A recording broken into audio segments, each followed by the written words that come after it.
बच्चों, ये हिंदी ग्रामर का हम आपको थर्ड चैप्टर 9 क्रिया क्या है बच्चों, इसके बारे में आज हम जानेंगे कि क्रिया क्या है, इसे कैसे हम पहचानेंगे, किस वाक्य में या किस शब्द में कौन सी क्रिया की जा रही है।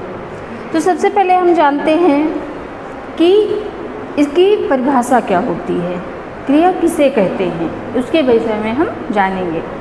तो सबसे पहले आता है कि जिस शब्द से किसी काम के करने या होने का पता चले उसे हम क्रिया कहते हैं। क्या है इसकी परिभाषा?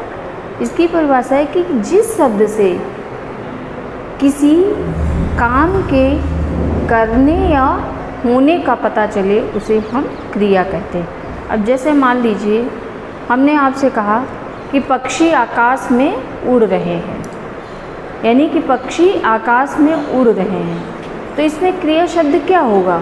उड़ना, क्योंकि वो आकाश में उड़ रहे हैं।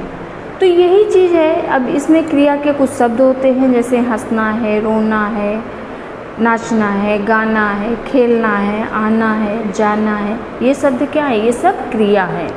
पंखे का चलना है, आपका खाना खाना है, मेरा पढ़ाना है, आप पढ़ रहे हो, तो ये सारे शब्द जो आते हैं ये हमारे क्रिया के अंदर आते हैं। अब हम देखते हैं, जैसे इसमें है, इसकी परिभाषा ये है कि जिस शब्द से किसी कार्य के करने या होने का पता चले उसे हम क्रिया कहते हैं। अब इसके कुछ वाक्य दिए गए हैं, इसमें हम कैसे पहचानेंगे कि इसमें क्रिया शब्द क्या है। अब सीता नाच रही है, तो नाचना क्या है? हमारा क्रिया है। तो क्रिया ये हमारा जो नृत्य करना है ये क्रिया है। पिताजी समाचार सुनना भी क्या है? क्रिया है। तो इसको भी हम अंडरलाइन करेंगे और इसको हम जानेंगे कि ये भी क्रिया है। किसान हल चला रहा है, हल चलाना क्या है? ये भी क्रिया है, क्योंकि वो कार्य कर रहा है। फिर रमन कूद रहा है, कूदना भी एक क्रिया है, क्योंकि वो कोई न कोई कार्य कर रहा है। तो इसमें यही चीज़ बताई गई कि कुछ न कुछ काम करते हैं, सभी लोग कुछ न कुछ काम करते हैं। कुछ काम प्रकृति के द्वारा किए जाते हैं, जैसे तारों का चमकना, नदी का बहना, बारिश का होना आदि। इन्हें काम का अपने आप होना कहते हैं। तो ये काम अपने आप होते हैं, इनको कोई करता नहीं लेकिन होते हैं। क्योंकि बारिश जब होती है तो ये कहते हैं ना कि बारिश हो रही है। बारिश जब हो, जब में बादल आएंगे, बारिश होगी, तब जाके उसमें ये अपने आप होगा कि, तो उसे हम क्या कहेंगे? ये अपने आप कार्य करने वाली क्रिया है।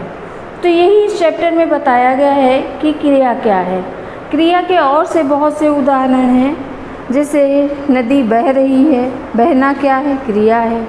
हंसना, दौड़ना, खेलना, कूदना, उछलना, ये सब क्रिया के अंतर्गत आते हैं। हंसना, रोना, गाना, ये सभी शब्द जो है वो क्रिया के अंतर्गत आते हैं। अब बच्चों, ये आपका चैप्टर पूरा होता है और इस चैप्टर को ध्यान से पढ़िएगा और समझिएगा क्रिया क्या है। इसकी परिभाषा है कि जिस शब्द से किसी के काम के करने या होने का पता चले उसे हम क्रिया कहते हैं। तो इसकी एक्सरसाइज जो है वो आपको बुक में ही फिल करनी है। सिर्फ क्वेश्चन आंसर इसके आपको अपनी कॉपी पे करने हैं और इस चैप्टर को याद करिएगा। क्वेश्चन आंसर इसके याद करने हैं आपको और भी जो भी एक्सरसाइज है उसको फिल करनी है।